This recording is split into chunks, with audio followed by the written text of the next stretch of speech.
It is Tuesday morning, December 1st, 1951, and the Golden Gate Bridge is 14 years old. Commuters are crossing it the way they do every morning, the way they have for over a decade. Then the wind came off the Pacific. By mid-morning, gusts were hitting 69 miles per hour across the strait, then 75, then 90. The bridge began to move, not the gentle sway that engineers had always said was normal and expected and part of the design. Something different. The deck was oscillating 42 inches side to side. Cars were being pushed from their lanes by the force of the movement alone. Drivers who had crossed this bridge hundreds of times were pulling over because they could no longer hold a straight line. Officials closed the bridge. For the first time in its 14-year history, the Golden Gate shut down because of wind. Traffic backed up 9 miles into Marin County. And on the bridge itself, nobody knew how long the closure would last, because nobody was certain the bridge would still be standing by the time it ended. To understand how the most famous bridge in the world arrived at that moment, you have to go back to the beginning, to the people who said it could never be built, and to the one man stubborn enough to prove them wrong. The Golden Gate is a straight and narrow gap in the California coastline, where San Francisco Bay opens into the Pacific Ocean. It is roughly a mile wide and 300 feet deep in places, with tidal currents that run at 7 knots during peak flow. Pacific storms funnel directly through the gap with nothing to slow them down, hitting speeds that make construction work impossible for months at a time. The bedrock beneath the South Anchorage site sits underwater at depths that, in the early 1900s, no construction technique had ever reached. And running beneath both shores, close enough to matter enormously, are the fault lines of one of the most seismically active regions in North America. Every engineer who studied the site in the early 1920s came back with more or less the same conclusion. The location was unsuitable for a long-span bridge. The currents were too strong, the weather too violent, the geology too complicated, and the cost, by any reasonable estimate, too high to justify attempting something that had never been done before in conditions like these. The opposition was not just engineering skepticism. It was organized, well-funded, and determined. The Southern Pacific Railroad, which owned the ferry lines connecting San Francisco to Marin County, understood exactly what a bridge would do to its business and spent heavily to stop it. The U.S. War Department, which controlled the land on both shores, worried that a bridge across the entrance to San Francisco Bay could be destroyed by an enemy and block the harbor entirely. And they made their opposition formally and repeatedly. Geologists raised questions about the South Tower Foundation. Meteorologists published concerns about wind loads the structure would face. By the late 1920s, the project had collected more than 2,000 lawsuits filed against it, and the consensus among the people who built large structures for a living was that the bridge should not be built. Into this environment came Joseph Strauss, a Chicago engineer who had spent his career designing drawbridges, none of them longer than a few hundred feet, none of them remotely comparable to what he was now proposing. He was not the obvious choice. His original design for the Golden Gate was publicly dismissed as ugly, structurally awkward, and aesthetically incompatible with the landscape. Critics described it as an upside-down rat trap. Strauss was not a man who inspired automatic confidence, and the establishment treated him accordingly. But Strauss had something that the establishment did not, which was a willingness to keep going when everyone told him to stop. For years, he lobbied, campaigned, and argued for the bridge, traveling across Northern California to persuade county by county to join the bridge district that would be needed to fund it. In November 1930, voters approved a $35 million bond issue by a margin of 3-1. The opposition filed its lawsuits. Strauss pushed through them. And on January 5, 1933, construction began on a bridge that most of the engineering world still believed was a mistake. The version of the Golden Gate Bridge that actually got built was not the one Strauss had originally designed, and understanding the difference matters a great deal to what happened in 1951. The engineering that solved the core problem of the Golden Gate, how to span more than 4,000 feet across a geologically violent stretch of open water and keep it standing in wind, came primarily from Leon Moisseiff, a structural engineer who had already worked on the Manhattan Bridge in New York and who had developed a theory about long-span bridge design that was, at the time, genuinely radical.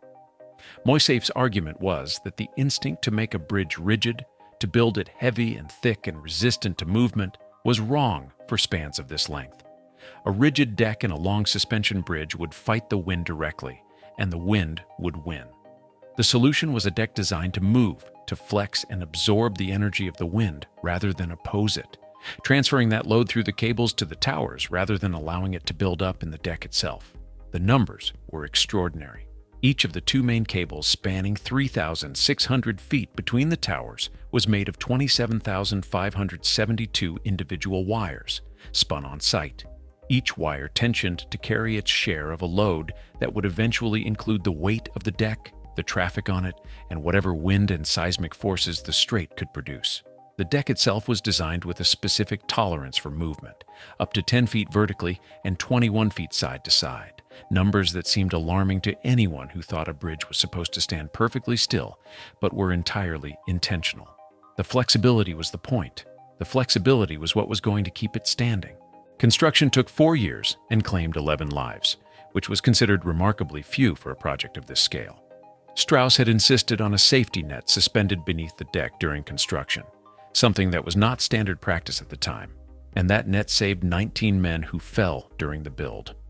On May 27, 1937, the Golden Gate Bridge opened to pedestrians, and 200,000 people walked across it in a single day.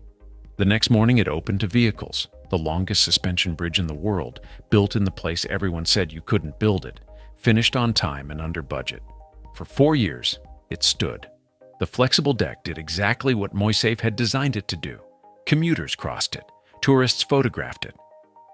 The fog rolled in off the Pacific, and the bridge disappeared into it every morning and reappeared every afternoon.